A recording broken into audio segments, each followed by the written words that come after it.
where we know we're safe.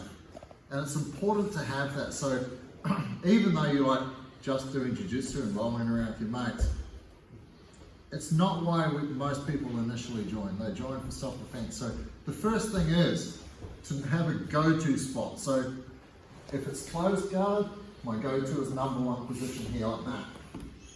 Yeah? Because I know I'm very safe here. So this is the first type of guard that you learn.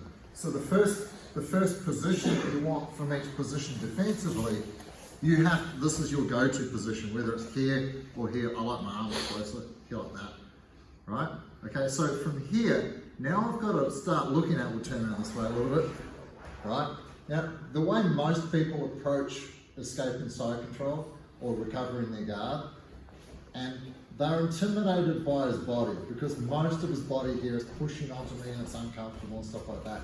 And they think they have to compete with that by bridging into the person and things like that.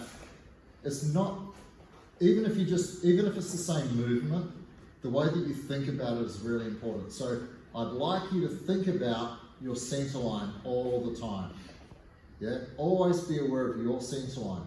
And so if I think about that, I know that most of his body is on this side of my center line. Yeah, so I don't have to fight that. Right? What I'm going to do is pick on this arm. This arm is a strong arm because his elbow's close to his hip.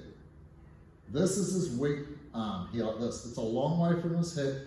My body is between his hip and his arm. Yeah? But a lot of people make the mistake, if he's gluing, I call it a hip sandwich, so gluing your elbow and knee together so I can't hip escape. If I'm sliding on the floor, he will stick to me. So that's why when we're doing hip outs, we don't slide. Yeah, it's not what we're trying to do.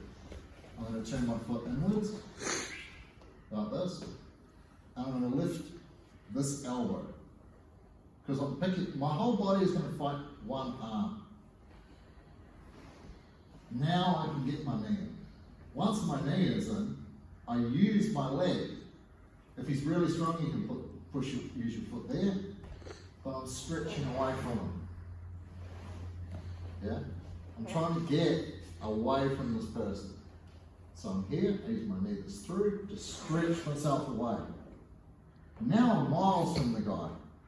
Miles away, and my hips are engaged now.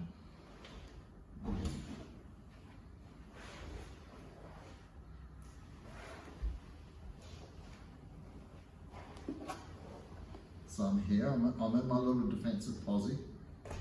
Step my foot out, but I don't have my toes pointed out, I have my toes pointed in as much as I can.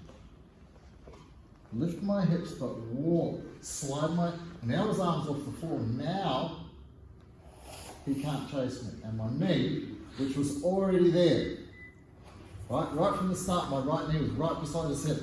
So when I do this, it's in there straight away. Now I'm going to use my right leg to stretch myself away. Like this, around the corner. Yeah, it's very hard for him to catch me now. Because my hips are engaged. Like that. I can bring my foot through. I can sit around here if I wanted to. Super safe place, can't hit me. Can't hit me. And I'm comfortable here like this. You can stop here if you wanted. Or you can go all the way back to closed guard if you want. I love sitting here like that. Knees clamping, because you can't hit me from here. Can't do anything to me. No? Last time. Defense first. Have your sonar going. So my knee's already touching his hip. It's ready to pop in.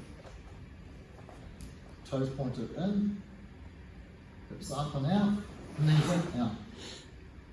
Way ahead. Engage your butt. Lock your whole body out. Foot through. You could come through here if you wanted to.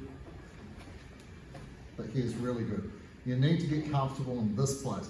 Because this is my self-defense guard. Because he can't hit me. At all.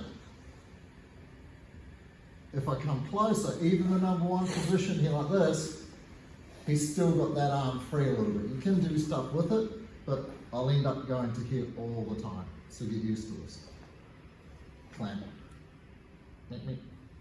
Cool, 1, 2, 3.